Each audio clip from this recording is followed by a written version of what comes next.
Hi guys, Stuart of SBC Guitars, and I am very pleased to say, but a little bit saddened, that I have sold my original Vega guitar. So I just wanted to do a quick video just reflecting on this guitar really. I'm in my workshop, as you can probably tell.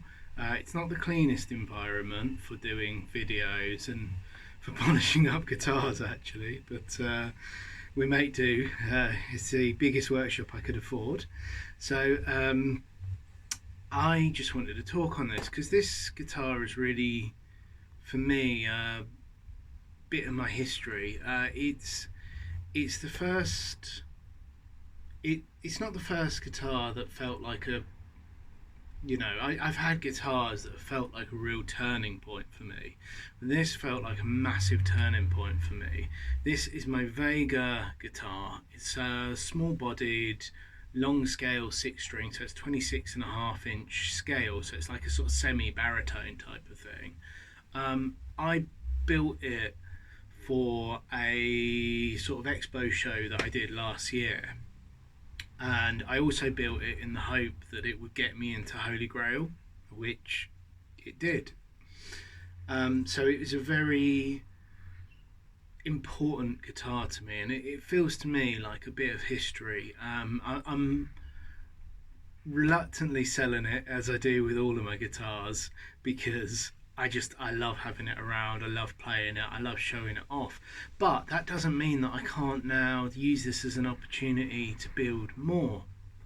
Um, I've set it up in, well, at the moment it's in drop C, but I've set it up in D standard. This was always meant as like a chuggy, fun, creative guitar. And there's a bit of an interesting story with this because I really got into the Cult of Luna Mariner album, which is all about space exploration, a few years ago, and I designed this guitar while listening to Mariner, and I kind of had it on repeat while I was building it. And when I made some final decisions about like the spacey inlay, if you can see that or not, but yeah, the spacey inlay and the step top, it was all designed to be a bit like a spaceship, really, like really out there, like digging into the ergonomics, digging into the balance and getting it all just perfectly right. And it was really inspired by the idea of space exploration, also hence the name Vega. So I'm sending this off in the next day or two. I'm super happy to be doing so. I'm very excited to be able to put this out in the world and pass it on to somebody else who hopefully will love it as much as I have loved building it and as I've loved having it in my stock. So I've been spending the past week or so getting it set up and polishing out. Obviously being a stock guitar, it's had a few knocks and dents here and there. So it's been nice actually, because I actually got to listen to Mariner while working on it one last time as well. That's all I had to say really for this video. I just kind of wanted to reflect a little bit on my thoughts and feelings on sending away my Vega guitar, and crucially as well, what I'm going to be doing to replace this. At the moment in the UK, lockdown is still kind of a thing, or coronavirus is still kind of a thing.